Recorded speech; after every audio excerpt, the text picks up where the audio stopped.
सूर्य ग्रह हमारे जीवन पर कैसे असर डालता है, जीवन के किस पड़ाव में हमें बुरे फल देता है और किस उम्र में सूर्य ग्रह की शांति जरूर करानी चाहिए और सूर्य के बुरे प्रभावों से बचने के लिए हमें समय रहते ही कौन से खास उपाय कर लेने चाहिए, आइए पंडित जी से जानते हैं। पंडित जी, अब मैं आपसे सूर्य ग्रह के बारे में जानना चाहूंगी। देखिए, जिन लोगों पर या तो सूर्य की महादशा चल रही है जो 6 वर्षों की होती है, या ऐसे लोग जिनकी उम्र 22 साल 23 साल है, उनको सूर्य शांति के उपाय जरूर करने चाहिए।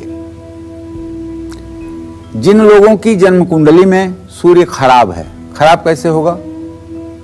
पापक ग्रहों के प्रभाव में होगा, खराब होगा। राहु केतु के साथ होगा तो खराब होगा। तुला राशि में होगा तो खराब होगा। 28 अक्टूबर का जन्म होगा तब खराब होगा।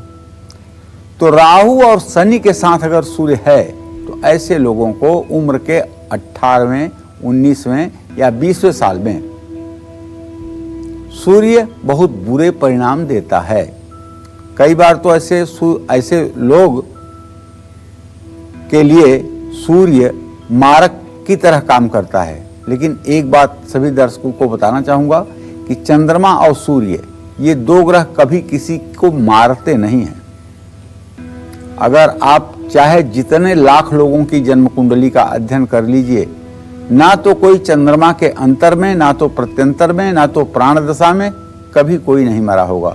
और इसी तरह से सूर्य की प्राण दशा में या सूर्य की महादशा में या अंतर दशा में या प्रत्यंतर दशा में कोई नहीं मरता है। क्यों? क्योंकि सूर्य और चंद्रमा को महर्षि पाराशर कहते हैं ये मारक नहीं होते हैं। ऐसे में अगर किसी को गलतफहमी हो कि 8वें घर का स्वामी सूर्य है मृत्यु भाव का तो वो मार देगा, या द्वितीय भाव का स्वामी सूर्य है तो मार देगा, ऐसे लोग अपनी शिक्षा को और आगे बढ़ाएं और ज्योतिष शास्त्र के फलित ग्रंथों का अध्ययन करें। हाँ, लेकिन अगर सूर्य की स्थिति ठीक नहीं है तो भाई ये आत्मा का कारक ग्रह है, पिता का कारक ग्रह है, मान सम्मान का कारक ग्रह है, आंखों का कारक ग्रह है। अगर ये कमजोर हो गया तो जीवन अस्त व्यस्त हो जाएगा। आपके चेहरे पर कांति नहीं रहेगी, आपको पिता का सुख और सानिध्य नहीं मिलेगा। आपका पिता दरिद्र और मेहनत मजदूरी करने वाला होगा, पिता की आयु कम होगी और आपके अंदर का आत्मविश्वास कहां आपके पास रहेगा। तो ऐसे में सूर्य का उपाय करना चाहिए। तांबे का 50 ग्राम का बिना जोड़ का कोई कड़ा बनवा करके आपको दाहिने हाथ में धारण करना चाहिए। अगर आप पुरुष हैं तो, महिला हैं तो नहीं। रविवार को देर सुबह तक ना सोएं। सूर्योदय के समय उठकर सूर्य नमस्कार जरूर करें। स्नान करके 1 लोटे का जल 3 बार में सूर्य को अर्पित करें।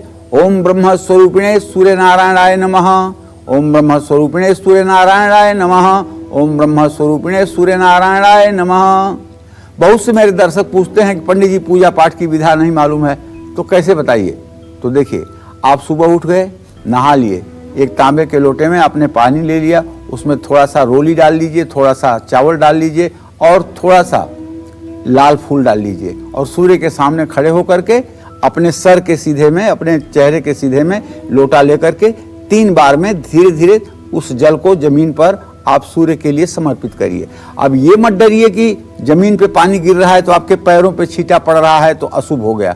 आप जल सूर्य को दे रहे हो, लोटे से जल निकलेगा, सूर्य को मिलेगा। पृथ्वी पर जल पहुंचने के बाद कहां जाता है इससे आपका कोई मतलब नहीं है। मन में शंका मत पैदा करिए, वरना पूजा का कोई फल नहीं होगा।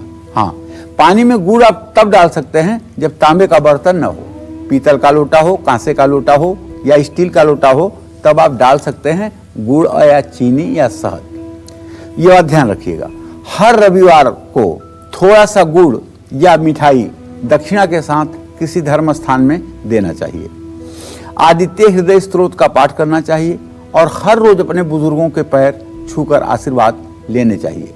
हर रविवार को घर से निकलने के पहले गुड़ खाकर और पानी पी करके निकलना चाहिए। रविवार को नमक और तेल का सेवन नहीं करना चाहिए। ब्रह्मचर्य का पालन भी करना चाहिए। जो शादीशुदा लोग हैं उन्हें बताना चाहूंगा। लाल रंग का रुमाल अपने पास रखना चाहिए। जानते हैं, जब सूर्य खराब होता है तो विद्यार्थियों के ऊपर क्या असर देता है? विद्यार्थी परीक्षा के पहले इतना नर्वस हो जाता है, इतना नर्वस हो जाता है कि वो बीमार हो जाता है। पेपर देने की उसकी स्थिति नहीं रह जाती है, सारा पढ़ा पढ़ाया भूल जाता है, एकदम नर्वस सिस्टम का शिकार हो जाता है। प्रैक्टिकल मैंने जिंदगी में देखा है। ऐसे समय में ये जो मैं छोटे छोटे उपाय बता रहा हूं ये काम नहीं करेंगे। ऐसे समय में सिर्फ एक उपाय काम आता है, वो आपको बता रहा हूं, ध्यान से सुन लीजिए। वो उपाय है सूर्य के वैदिक मंत्रों का जप। ओम आकृष्णेन रजसा वर्तमानो निवेशयन् मृतं मृतं च हिरण्येन सविता रथेन देवो यानि भुवनानि पश्यन्। इस मंत्र का 31,000 जप 12 ब्राह्मणों द्वारा रविवार को कराया जाए, हवन तर्पण मार्जन कराया जाए, ब्राह्मणों को भोजन कराया जाए। निश्चित रूप से जिस लड़के को एग्जामोफोबिया होती है, परीक्षा के पहले बीमार होता है, ये उपाय करके देख लीजिए। दावे के साथ कह सकता हूं कि वो लड़का पूर्ण आत्मविश्वास के साथ परीक्षा को देगा और परीक्षा में सफलता भी प्राप्त करेगा। सूर्य ग्रह को मजबूत करने के लिए गन्ने के रस का भी सेवन आप कर सकते हैं। शिव चालीसा और शिव तांडव स्तोत्र का भी पाठ कर सकते हैं। घर की पूरब दिशा को साफ सुथरा रखिए और अपने पिता की सलाह लेकर के कोई काम करिए। यदि आपके पिता नहीं हैं तो उनका चित्र अपने घर के दक्षिण वाली दीवार पर जरूर लगाइए और नित्य सुबह पूजा पाठ से खाली होने के बाद उस चित्र के सामने जाकर हाथ जोड़कर 1 मिनट के लिए प्रणाम जरूर करिए। जय मां विंध्यवासिनी। नमस्कार, मैं हूं मानक गुप्ता। अगर आपको हमारा ये वीडियो पसंद आया हो तो इसे लाइक और शेयर जरूर करें और हाँ, हमें सब्सक्राइब और फॉलो करना ना भूलें ताकि आप देश और दुनिया की कोई खबर मिस ना करें। तो जुड़े रहिए हमारे साथ और देखते रहिए न्यूज़ 24।